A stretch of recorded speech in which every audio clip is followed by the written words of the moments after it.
शलोम आइन। अब्बा यहोवा bless you. यहोवा आप सबको आशीष और बरकत दे। आइए हम यहोवा के कलाम में से कुछ बातों को सीखेंगे। धन्यवाद करते अब्बा पिता का कि उसने ये सुंदर समय हमें दिया है। आज हम देखेंगे, जब हम संसार की तरफ देखते हैं तो न्यूज में, पेपर में या हम फोन में आजकल जैसे देखते हैं, तो ऐसे हालात हो जाते हैं कई बार इंसान की जीवन में कि इंसान गलत कदम उठा लेता है।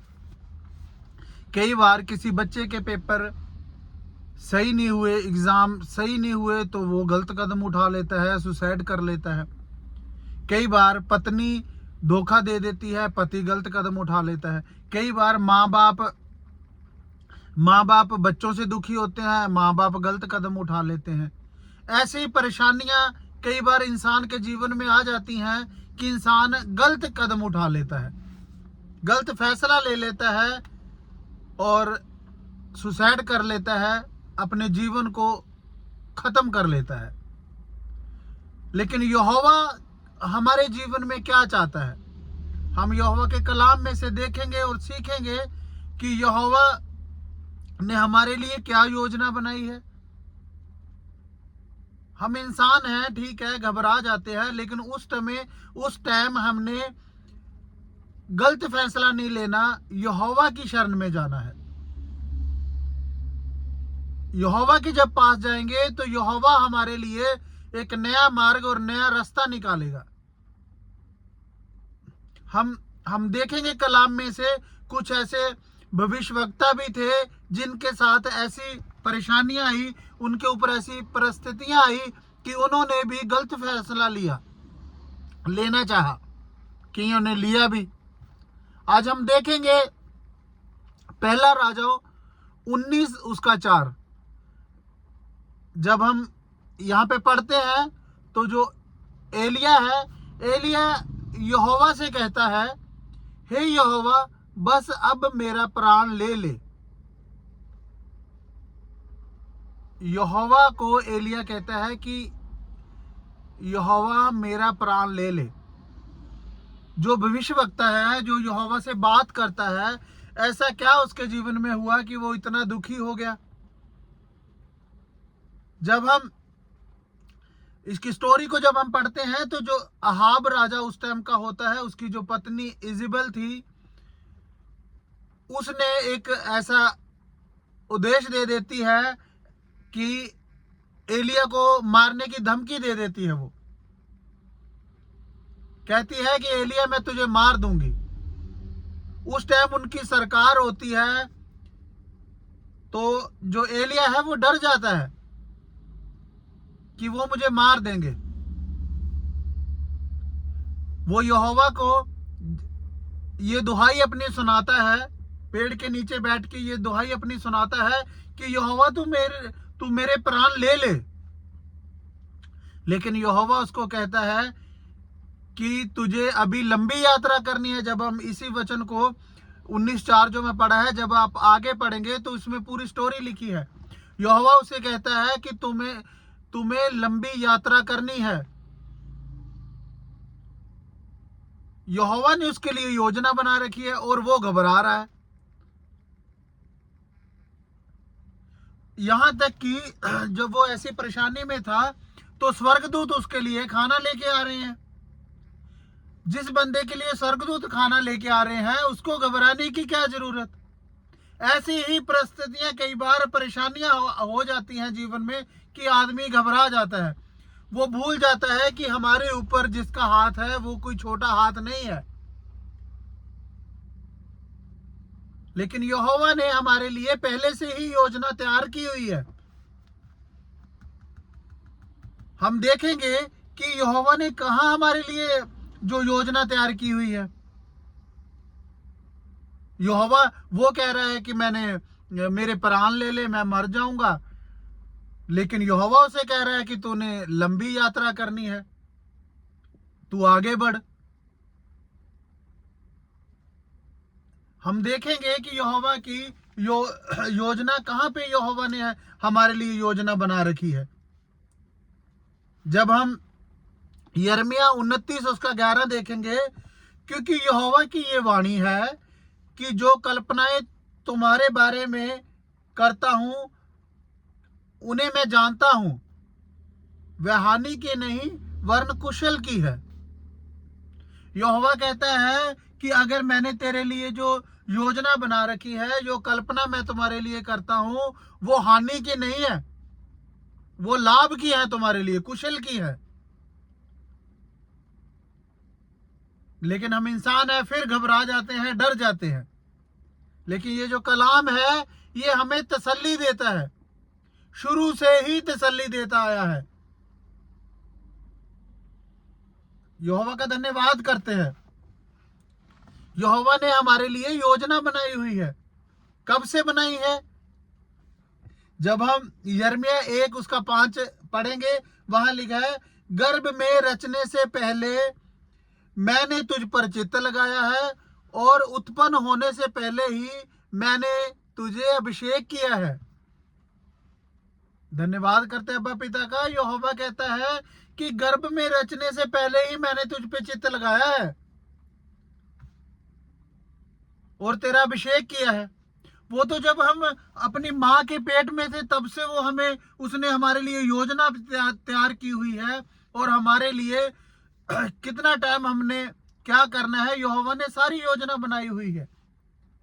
लंबी यात्रा यहोवा ने हमें दी हुई है। इसलिए तो यहोवा एलिया को कहता है कि तुझे लंबी यात्रा करनी है। लेकिन हम इंसान हैं, हम घबरा जाते हैं। जब हम परेशानी में हो, कहीं कर्जा देना है, कोई लोन की परेशानी हो, किसी भी परेशानी में हो, बच्चों से परेशान हो, तो आपने इन वचनों को बोलना है कि यहोवा तूने मुझे मेरी माँ के गर्भ में से ही चुन लिया है, तू मेरा शरणागत है, तू मेरे छिपने का स्थान है।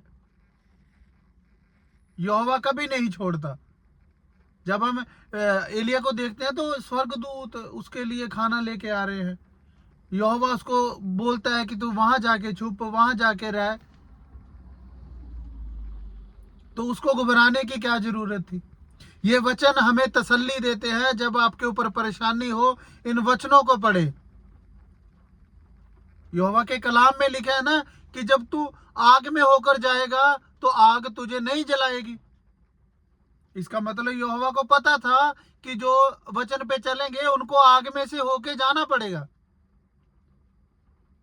सोने को जब तक आग में नहीं डाला जाता उसमें चमक नहीं आती, उसका कोई डिजाइन नहीं बन सकता। जब तू नदी में से होके चलेगा, यहोवा कहता है नदियां तुझे डुबा नहीं पाएंगी। इसका मतलब यहोवा को पता था कि नदी में से होके जाना पड़ेगा। दाऊद कहता है, चाहे मैं घोर अंधकार से भरी हुई तराई में होकर चलूं तो भी हानि से ना डरूंगा, क्योंकि यहोवा तू मेरे साथ है। क्योंकि दाऊद ऐसी परेशानियों से निकल चुका था, उसको पता था कि ये चीजें आती हैं, इसलिए कलाम में लिखी गई हैं। जब तक परेशानी से होकर नहीं निकलेंगे, आप वो मुकुट नहीं पा सकेंगे जो यहोवा ने हमारे लिए रखा है। एक उदाहरण लेते हैं। जब यूसुफ को हम देखते हैं, यूसुफ के ऊपर कितनी परेशानी आई, लेकिन वो परेशानियों से आगे बढ़ता गया और यहोवा ने उसे एक ताज दे दिया, जहां पे उसको मंत्री बना दिया गया, प्रधानमंत्री तक बना दिया गया उसे। कैसे कैसे इल्जाम, वो उसको जेल में भी रहना पड़ा। राजे की वाइफ ने भी उसके ऊपर इल्जाम लगाए, लेकिन वो सच्चा था और सच पे चलता रहा, आगे बढ़ता रहा। यहोवा ने जो योजना उसके लिए बनाई थी वो पूरी हुई। मेरे भाई बहनों, जब इन वचनों को पढ़ेंगे तो हम जानते हैं कि यहोवा एक तसल्ली देने वाला इलोहिम है। वो एक माँ की तरह, कलाम में लिखा है, माँ तो बच्चे को छोड़ सकती है लेकिन यहोवा हमें कभी नहीं छोड़ता। मेरे साथ तो हुआ है, मैंने ना माँ देखे ना बाप देखे। मेरे जीवन में भी ऐसी परेशानियां थी। मुझे लग रहा था कि ऐसे कमजोर था मैं, बिल्कुल 25-26 कमर होती थी मेरी। पता नहीं था कि कभी बच्चे भी होंगे, शादी भी होंगी, मैं इतना लंबा भी जा सकता हूँ। लेकिन यहोवा की, अब मैं अपनी पिछली जिंदगी को देखता हूं तो मैं हैरान हो जाता हूं कि सचमुच यहोवा ने मुझे कहां से कहां ले गया। मुझे लगता था, मुझे ऐसी सांस की प्रॉब्लम थी, बीमारी थी, मुझे लगता था कि मैं इतने साल नहीं कर पाऊंगा, कोई मेहनत का काम भी कर पाऊंगा। जो मुझे जानते हैं, जो सुनते, कई लोग जो सुनते हैं वो मुझे जानते हैं पुराने जीवन में, उनको पता है कैसे मुझे दादा दादी ने पाला था, उनकी भी डेथ हुई, कैसे मैंने परेशानियों में धक्के खाए, लेकिन मैंने गलतियां भी की, बहुत सारी परेशानियां आई हैं मेरे जीवन में, लेकिन मैंने यहोवा को नहीं छोड़ा और यहोवा मुझे आगे ही बढ़ाता गया। जब हम कलाम पे चलेंगे, कलाम में बढ़ते जाएंगे, तो यहोवा की योजनाओं को समझेंगे कि यहोवा हमें लंबी आयु देता है। वो पाप की मजदूरी मौत है। जब गलती और पाप इंसान फंस जाएगा, अपने हिसाब से चलेगा, तो उसको मरना पड़ेगा। लेकिन यहोवा आपको लंबी आयु देता है। जब भी कभी परेशानी में हो, दिक्कत में हो, यहोवा के कलाम का सहारा ले। दिमाग में उल्ट कई तरह के ख्याल आते हैं कि ये कर लो, वो कर लो, इंसान गलत कदम उठा लेता है। वो कभी भी ऐसा ना करें। अगर आप कलाम में चलते हैं तो यहोवा का सहारा लें, यहोवा आपको हर परेशानी में बचाएगा। जब हनन्याह मिशाएल अज़रिया को आग में डाला गया, यहोवा के कलाम में लिखा है ना, जब तू आग में चलेगा तो आग तुझे जला ना पाएगी। जब हम कलाम में देखते हैं हनन्याह मिशाएल अज़रिया जब आग में डाले जाते हैं, 3 लोग डाले जाते हैं, तो जो देखने वाले होते हैं वो भी जल जाते हैं, जो पास खड़े होते हैं उनके वो भी जल जाते हैं, लेकिन उनके जो बाल होते हैं, बाल तक को आग नहीं लगी। जब हम आग के पास जाते हैं, सबसे पहले जो आग है वो बाल पे लगती है, लेकिन यहोवा ने उनके बालों में सेक भी नहीं लगने दिया। और जो लोग दूर से देख रहे थे वो कह रहे डाले तो 2 हैं और इसमें से 3 दिख रहे हैं आग में। तीसरा यीशु मसीह उनके साथ था, यहोवा एलोहिम उनके साथ था। ऐसे ही जब हमारा विश्वास होगा यहोवा पर, यहोवा हर परेशानी में हमारे साथ रहेगा। यहोवा आप सबको आशीष दे। मैं विश्वास करता हूं जब जो बातें हमने बोली हैं, जब हम इन पे चलेंगे, इनको सीखेंगे, तो यहोवा हमें आगे बढ़ाएगा और हमें आशीष देगा। प्रभु यीशु मसीह के नाम से मांगते हैं, आमीन।